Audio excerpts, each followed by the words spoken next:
قبر سے بولنے والا انسان۔ شہر کا نام نوریاباد تھا، مگر اس کے کچھ علاقے ایسے تھے جہاں روشنی کبھی نہیں پہنچتی تھی۔ لوگ کہتے تھے مرنے کے بعد انسان قبر میں سب کچھ دکھائی دیتا ہے۔ یہ وہ قصہ ہے جو سب کے لیے سبق بن گیا۔ پہلی رات ایک آدمی جس کا نام احمد تھا رات کے سناٹے میں قبرستان کے کنارے جا رہا تھا۔ احمد ایک نیک مگر عام شخص تھا جو اکثر لوگوں کی مدد کرتا تھا، لیکن وہ جانتا نہیں تھا کہ کچھ لوگ اس کی زندگی پر حسد کرتے ہیں۔ رات کی ہوا ٹھنڈی تھی اور چاند ادھورا۔ قبرستان میں چلتے چلتے اسے احساس ہوا کہ یہاں صرف خاموشی نہیں بلکہ کچھ اور بھی ہے، ایک عجیب سی موجودگی۔ احمد کے دوست نے اسے خبردار کیا تھا کہ احمد، قبرستان میں ایک رات کے وقت جانا خطرناک ہو سکتا ہے۔ لوگ کہتے تھے کہ وہاں مردہ انسان بھی بول سکتے ہیں۔ احمد مسکرا کر بولا، یہ سب کہانیاں ہیں، حقیقت میں کچھ نہیں ہوتا۔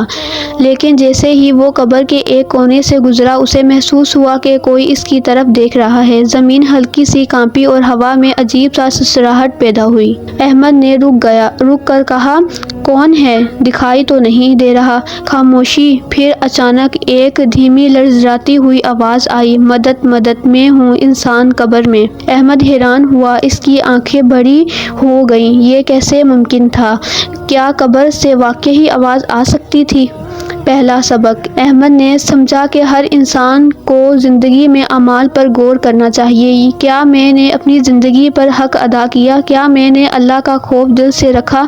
یہ سوالات اس کے دل میں گونجنے لگے۔ احمد نے قدم بڑھاتے ہوئے اور آواز کی طرف گیا۔ قبر کے سامنے ایک انسان کھڑا تھا، مگر عجیب انداز میں۔ اس کا جسم مدھم سا دکھائی دے رہا تھا، جیسے روشنی اور سائے کے درمیان ہو۔ کون ہو تم؟ احمد کانپتے ہوئے پوچھا۔ آواز دوبارہ آئی، مگر اس بار زیادہ واضح۔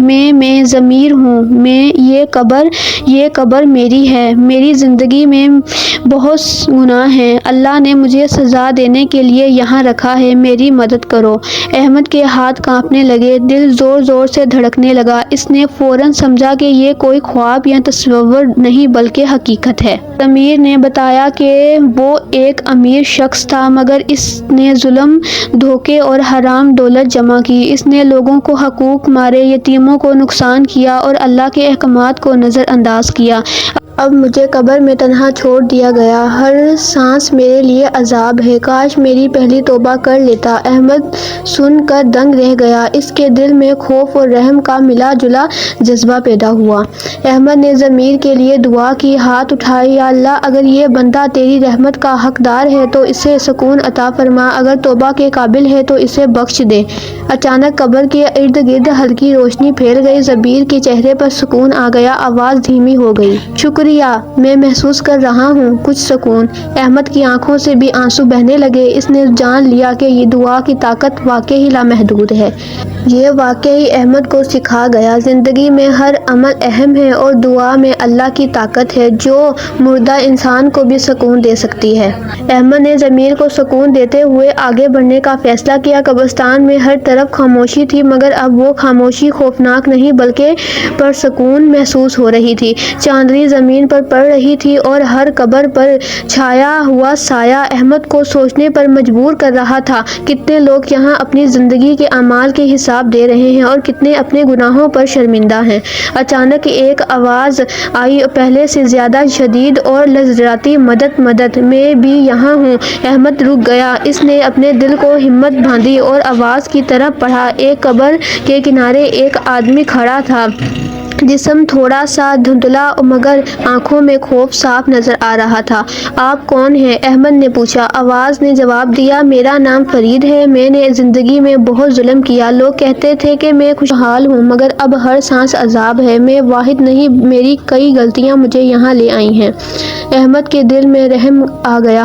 اس نے ہاتھ اٹھائے اور دل سے دعا کی، یا اللہ، فرید کی زندگی کے گناہوں کو معاف فرما، اسے سکون عطا فرما۔ احمد کی دعا کے بعد فرید کے چہرے پر ہلکا سکون آیا، آواز دھیمی ہوئی۔ شکریہ، یہ پہلی بار ہے کہ میں سکون محسوس کر رہا ہوں۔ احمد نے محسوس کیا کہ دعا کی طاقت واقعی لامحدود ہے۔ یہ لمحہ اس کی زندگی کا سب سے پر اثرات تجربہ تھا۔ احمد نے دل میں سوچا، اگر یہی دنیا کی زندگی کا سبق ہے تو زندہ انسانوں کے لیے کتنا بڑا سبق ہوگا۔ ہر انسان کو اپنی زندگی میں اعمال پر غور کرنا چاہیے اور ہر کسی کو اللہ سے سچی توبہ اور دعا کی ضرورت ہے۔ احمد قبرستان کے سب سے پرانے حصے کی طرف گیا جہاں سب سے بڑی قبریں تھیں۔ زمین، ہر وقت کی نشانیاں اور قبروں پر چھائی ہوئی گھاس اسے سوچنے پر مجبور کر رہی تھی کہ ہر انسان کی زندگی کا حساب یہاں محفوظ ہے۔ اچانک ایک ہلکی روشنی اس کے سامنے ظاہر ہوئی۔ اسی روشنی کے مرکز میں ایک روح موجود تھی جہاں چہرہ واضح تو نہیں مگر اس کی آواز دل میں سیدھی گونج رہی تھی۔ احمد، تم نے ابھی تک صرف 2 انسانوں کی دعا کی ہے۔ کیا تم جانتے ہو کہ یہاں ہزاروں روحیں پکار رہی ہیں؟ کچھ تو توبہ کے قابل ہیں، کچھ نہیں۔ کیا تم دل سے تیار ہو سب کی مدد کرنے کے لیے؟ احمد کانپ گیا لیکن اس نے سر جھکایا۔ یا اللہ، میں دل سے تیار ہوں۔ جو بھی قابل ہوں میں دعا کروں گا اور جو نہیں ان کے لیے بھی سکون کی دعا کروں گا۔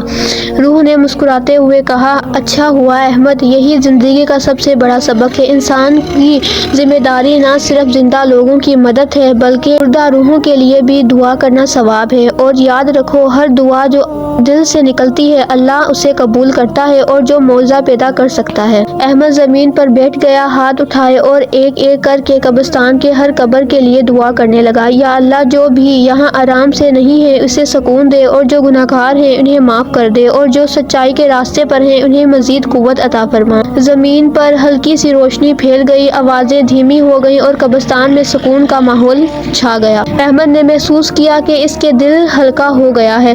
پہلی بار اسے حقیقت میں اللہ کی قدرت کو محسوس کیا۔ دعا واقعی معجزہ پیدا کر سکتی ہے اور انسان کا دل اللہ کے قریب جا سکتا ہے، چاہے وہ زندہ ہو یا مردہ۔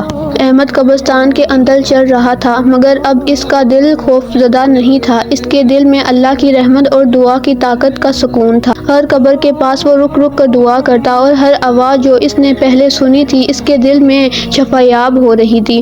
احمد نے سوچا، زندہ انسانوں کو صرف اپنی زندگی پر غور کرنا کافی نہیں بلکہ مردہ انسانوں کے لیے دعا اور نیک اعمال کرنا بھی ضروری ہے۔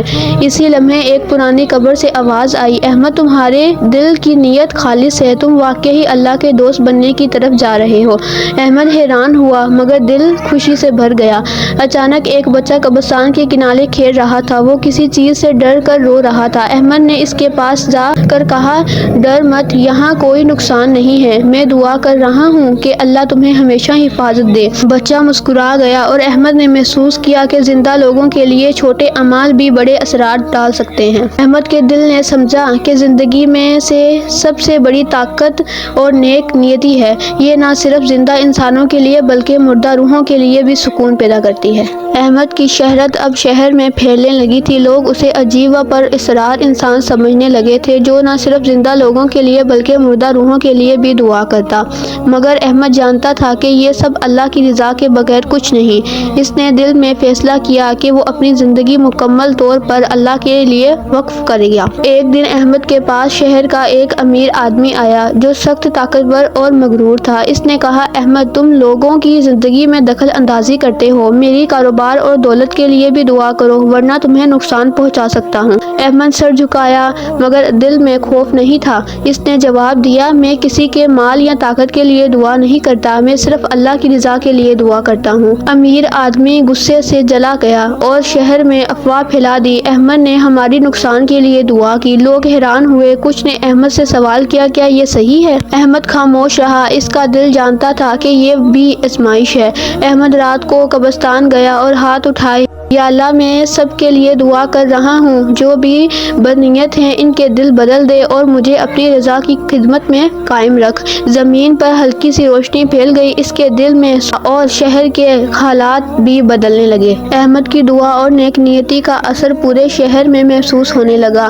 ہر وہ شخص جو نقصان، خوف یا گناہوں میں ڈوبا ہوا تھا اب سکون اور راحت محسوس کرنے لگا۔ لوگ حیران تھے کہ احمد کس طرح ہر انسان کے لیے دعا کرتا ہے، چاہے وہ زندہ ہو یا مردہ، ہر کوئی اس کی نیت اور اخلاص دیکھ کر متاثر تھا۔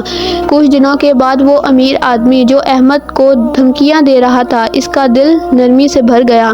اس نے شہر کے لوگوں اور غریبوں کے لیے صدقہ اور خیرات شروع کر دی۔ احمد جان گیا کہ اس کا اصل مقصد صرف دعا اور نیک عمل نہیں بلکہ انسانوں کو یہ سمجھانا ہے کہ زندگی میں ہر عمل اہم ہے اور ہر دعا کا اثر ہوتا ہے۔ یہ نہ صرف زندہ انسانوں کے لیے بلکہ مردہ روحوں کے لیے بھی سکون پیدا کرتی ہے۔ احمد نے قبرستان واپس جا کر سب سے بڑی روح یعنی قبر بولنے والا انسان سے آخری ملاقات کی۔ روح نے کہا، احمد تم نے سب کچھ سچائی اور اخلاص کے ساتھ کیا، تم واقعی اللہ کے دوست بن گئے ہو۔ تمہاری زندگی ایک مثال ہے اور تمہارے اعمال کی روشنی کبھی مدھم نہیں ہوگی۔ احمد کے دل پر سکون اور اللہ کی قربت سے اسے بھر گیا۔ اس نے دل میں سوچا، یا اللہ مجھے اپنی رضا کی خدمت میں ہمیشہ قائم رکھ۔ احمد کی زندگی اب شہر میں سب کے لیے مشعل راہ بن چکی تھی۔ ہر شخص اس کی دعا اور نیک نیتی کی تعریف کر رہا تھا، مگر احمد ہمیشہ عاجزی سے خاموش رہتا۔ ایک دن احمد کو شدید بیماری نے پگھیر لیا۔ ڈاکٹر کہتے اب اس کا بچنا مشکل ہے، مگر احمد کا دل مطمئن تھا۔ اس نے کہا، اگر یہ زندگی ختم ہو بھی جائے تو اللہ کی رضا سب سے بڑی چیز ہے۔ شہر کے لوگ احمد کے پاس آئے روتے ہوئے، احمد ہمیں تمہاری دعا اور نصیحت کی ضرورت ہے، تمہارے بغیر سب ادھورا ہے۔ احمد سب کو تسلی دی، میری دعا ہمیشہ تمہارے ساتھ ہے اور یاد رکھو سب سے بڑی طاقت اللہ کے ساتھ تعلق ہے۔ احمد نے ہاتھ اٹھائے، قبرستان میں سب کے لیے دعا کی، یا اللہ سب زندہ اور مردہ انسانوں کو سکون دے، گمراہوں کو ہدایت دے اور ہمیں اپنی رضا میں قائم رکھ۔ زمین پر ہلکی سی روشنی پھیل گئی اور احمد کے دل میں بے پناہ سکون چھا گیا۔ احمد کے آخری دن آ گئے۔ اس کی بیماری شدت اختیار کر چکی تھی، مگر اس کا دل مطمئن اور روح پر امن تھی۔ شہر کے لوگ آئے روتے ہوئے اور دعا کرتے ہوئے، احمد تم نے ہمیں سچائی اور دعا کی طاقت دکھائی۔ احمد مسکرا کر کہا، سب کچھ اللہ کی رضا کے لیے ہے۔ یاد رکھو سب سے بڑی طاقت اللہ کے ساتھ تعلق ہے اور دعا میں بے حد اثر ہے۔ رات کے وقت احمد نے آخری سانس لی۔ جب لوگ غسل دینے کے لیے آئے تو اس کے چہرے سے نور پھوٹ رہا تھا۔ مولانا حافظ نے روتے ہوئے کہا، یہ وہ انسان تھا جو قبر کی باتوں کو سمجھنے اور دوسروں کے لیے دعا کرنے کے بعد اللہ کے قریب ہوا ہے۔ اس کی زندگی سب کے لیے سبق بن گئی۔ احمد کی دعا اور نیک نیتی کی روشنی شہر میں محسوس ہونے لگی۔ لوگ جو کبھی صرف دنیائی چیزوں پر مشغول تھے اب نماز، دعا اور نیکی کی طرف متوجہ ہوئے۔ قبرستان میں بھی سکون چھا گیا۔ روحیں جنہیں پہلے عذاب محسوس ہوتا تھا اب سکون اور آرام محسوس کر رہی تھی۔ زندگی میں ہر عمل اہم ہے، دعا کی طاقت بے حد اثر ہے اور اللہ کی رضا حاصل کرنا سب سے بڑا مقصد ہے۔ زندہ اور مردہ دونوں کے لیے نیکی اور دعا سکون اور رحمت پیدا کرتی ہے۔ احمد کی کہانی ہمیں یہ سکھاتی ہے کہ سچائی نیت اور دعا انسان کے زندہ اور روح کو بدل سکتی ہے۔ مردہ انسانوں کے لیے دعا اور نیک اعمال بھی بڑا ثواب رکھتے ہیں۔ اللہ کی رحمت سے کبھی نا امید نہیں ہونا چاہیے۔